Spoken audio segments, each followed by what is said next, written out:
नमस्कार दोस्तों, एक बार फिर से स्वागत है आपके अपने YouTube channel Ramen tech and banking YouTube channel में। जैसा कि दोस्तों आपको मालूम है, मैं अपने यूट्यूब चैनल में लगातार आपके लिए banking update, CSP update, tips and trick, other helpful information लेके आता है।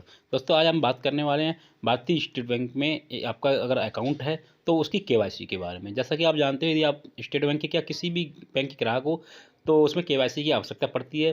तो इसी तरीके से यदि आप भारतीय स्टेट बैंक के ग्राहक हो और आपको भी आप देखा होगा कभी भी ब्रांच में जाते हो तो आपको केवाईसी के लिए बोला जाता है कि आप अपने अकाउंट में आपकी केवाईसी नहीं हुई है, जिसकी वजह से कई बार आपके पैसे रोक दिए जाते हैं, आपको पैसे नहीं मिलते हैं। कहते हैं पहले केवाईसी करवाओ, या कोई काम करने जाते हैं तो आपको वो काम करने से पहले केवाईसी करवानी पड़ती है, तब जाके वो काम कंप्लीट होता है। तो उसमें हमें बहुत बड़ी प्रॉब्लम होती है, क्योंकि केवाईसी के लिए आपको पता है घंटों लाइन में लगा रहना पड़ता है, भीड़ में जाके बैंक में चक्कर काटने पड़ते हैं, तो उसमें हमारा समय भी खराब होता है।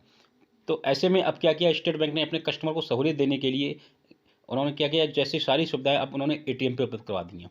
जैसे कि अभी तक क्या था, आप अगर केवाईसी करवाने जाते हो तो ब्रांच में केवाईसी होती थी, लेकिन अब ऐसा नहीं है। आपकी पहले से अगर ऑलरेडी केवाईसी है और दोबारा वो री केवाईसी मांग रहा है, जी हाँ, इस बात का आपको ध्यान रखना है, री केवाईसी अगर मांग रहा है तो वहाँ पे आपको क्या करना है, और आपको ब्रांच नहीं जाना पड़ेगा। और आप यदि बाहर जॉब कर रहे हो तो ये आपके लिए बहुत ही फायदेमंद है। जैसे कि आप बाहर जॉब कर रहे हो और आपके अकाउंट की केवाईसी की आवश्यकता है, तो आपको ब्रांच आने की ज़रूरत नहीं है। आप अपने नज़दीकी स्टेट बैंक की एटीएम मशीन में जाके वहाँ पर आप अपना एटीएम यूज करके वहाँ से आप केवाईसी कर सकते हैं। आपको विशेष ध्यान रखना है, केवाईसी उसी कस्टमर की होगी जो एटीएम धारक है। मतलब जो आप, यदि आप स्टेट बैंक के कस्टमर हो और आपके पास एटीएम है, तभी आप केवाईसी कर सकते हैं। अगर आपके पास एटीएम नहीं है तो आप इसकी सुविधा नहीं ले सकते, तो आपको अपने होम ब्रांच में ही जाना पड़ेगा, वहाँ से आपकी केवाईसी होगी। ये जो सुविधा प्रदान की है वो भारतीय स्टेट बैंक ने अपने एटीएम धारकों की है, जिनके पास एटीएम कार्ड है, जो एटीएम का यूज़ करते हैं। वो लोग अपनी केवाईसी करने के लिए अब बैंक में नहीं जाना पड़ेगा उनको, वो अपने एटीएम मशीन पे जाके, जिस तरीके से हम अपना कैश विड्रॉल करने के लिए एटीएम उसमें इंसर्ट करते हैं, उसी तरीके से एटीएम लगा के उसमें कुछ सारे ऑप्शन आते हैं, उसी तरीके से उसमें एक ऑप्शन बढ़ा दिया गया है एटीएम मशीन में, वो केवाईसी अपडेट का।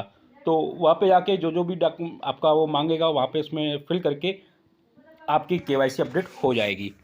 केवाईसी कैसे अपडेट करनी है एटीएम के द्वारा, वो मैं आपको बिल्कुल लाइव दिखाऊंगा जल्द ही आपको। तब तक बने रहिए हमारे चैनल के साथ। और अभी तक अगर आपने चैनल को सब्सक्राइब नहीं किया हुआ है तो मेरे चैनल को सब्सक्राइब कर लें, साथ में मेरे जो नोटिफिकेशन बेल आइकॉन है उसे प्रेस कर लें, जिससे कि हमारी वीडियो का, आने वाली वीडियो का नोटिफिकेशन आपके पास समय समय पर पहुँच सके। Thanks for watch.